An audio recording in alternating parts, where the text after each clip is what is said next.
సత్తెనపల్లి నియోజకవర్గం రాజుపాలెం మండలం కొత్త బౌద్ధనం గ్రామానికి చెందిన రాంపాటి శ్రీహరి వైసీపీ కార్యకర్త సోషల్ మీడియాలో యాక్టివ్గా ఉంటాడని పథకం ప్రకారం దాడి చేసి గాయపరిచిన టీడీపీ నాయకులు చికిత్స తీసుకుంటున్న శ్రీహరిని సత్తెనపల్లి ఏరియా హాస్పిటల్ నందు పరామర్శించి పార్టీ అండగా ఉంటుందని భరోసా ఇచ్చిన వైఎస్ఆర్సీపీ సత్తెనపల్లి నియోజకవర్గ సమన్వయకర్త డాక్టర్ గజ్జల సుధీర్ భార్గవ రెడ్డి.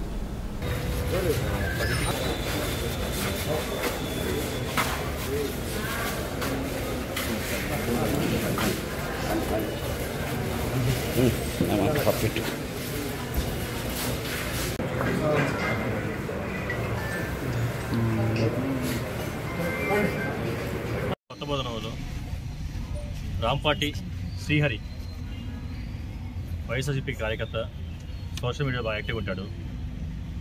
ఎలక్షన్ టైంలో కొన్ని గొడవలని అన్ని చోట్ల అయినట్టే కొంచెం గొడవలని ఆ తర్వాత అతను సోషల్ మీడియాలో యాక్టివ్ ఉంటాడని చెప్పి కొంచెం తగ్గించమని, ఎక్కువ యాక్టివ్గా ఉండొద్దని, పోస్ట్ ఎక్కువ చేయదని కొన్ని వార్నింగ్లు ఇచ్చారు. ఊరు పెద్దలందరూ కలిసి కొంచెం అది అతను చెప్తే కొంచెం అతను కొంచెం అంత యాక్టివ్ లేకుండా అతను పోస్ట్ చేస్తున్నాడు, యాక్టివ్ లేకుండా చేసుకుంటున్నాడు. అయినా మొన్న ఈ మధ్య ఒక పోస్ట్ చేస్తే అందరూ చూసేటారు మీరు పోస్టు.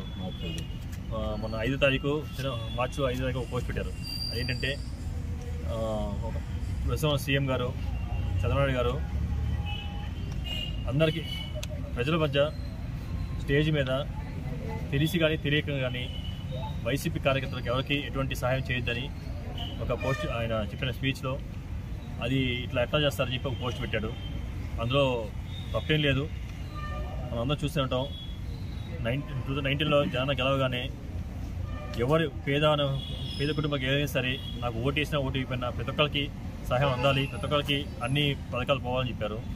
దానికి విరుద్ధంగా గట్టిగా ఆపోజిట్గా ఈసారి గవర్నమెంట్ రాగానే చంద్రబాబు గారు తెలిసి కానీ తెలియక కానీ పొరపాటున కూడా వైఎస్ఆర్సీపీ కార్యకర్తలు ఎవరికి కానీ వైఎస్ఆర్సీపీ వాళ్ళ ఎవరికి ఏ సహాయం అందకూడదు, ఎటువంటి హెల్ప్ జరగకూడదని చెప్పారు. అది ఆ పోస్ట్ పెట్టారు. దానికి మళ్ళీ ఒకసారి వార్నింగ్ పెట్టడం ఇది జరిగినాయి. అప్పటి నుంచి గొడవలు జరుగుతుంది. అతని మీద కోపంగా ఉన్నారు.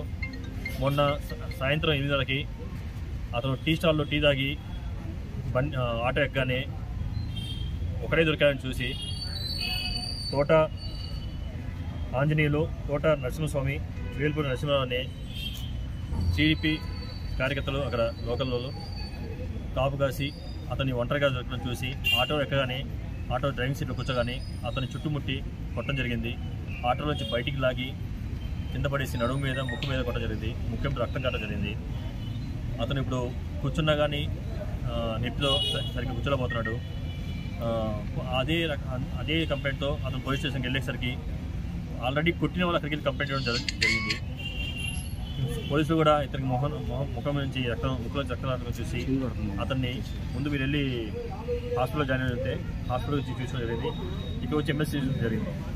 దయచేసి ఇక్కడైనా సరే ఆ రెడ్ బుక్ ప్రాబ్లం నుంచి బయటకు వచ్చి పోలీస్ డిపార్ట్మెంట్ వాళ్ళు ఈ కేసుని కొంచెం సీరియస్గా తీసుకొని దీన్ని ఖచ్చితంగా వాళ్ళ మీద యాక్షన్ తీసుకోకపోతే ఇంకా ముందు జనాల్లో తెగింపు స్టార్ట్ అయింది. ఒకసారి తెగింపు స్టార్ట్ అయిందంటే ఎవరి వల్ల ఆపడం కాదు. అది ఎటువైపు ఎవరికి మంచిది కాదు. వెళ్ళే కొద్దీ గొడవలు ఇంకా ఎక్కువ అవుతాయి. అట్లా జరుగుతూ పోతే ఖచ్చితంగా ఇప్పుడే దీని మీద యాక్షన్ తీసుకొని డిపార్ట్మెంట్ వాళ్ళ మీద గట్టిగా యాక్షన్ తీసుకొని నేను ఇక్కడే ఆపాలని కోరుకుంటున్నాను. దీన్ని మీరందరూ సీరియస్గా తీసుకొని యాక్షన్ తీసుకుంటే ఇంతతో అయిపోద్ది. లేదంటే ఇక ముందు ఒకసారి తెగింపు అని స్టార్ట్ అయితే అది మేము కూడా చేతులు తీయాల్సి వస్తుంది.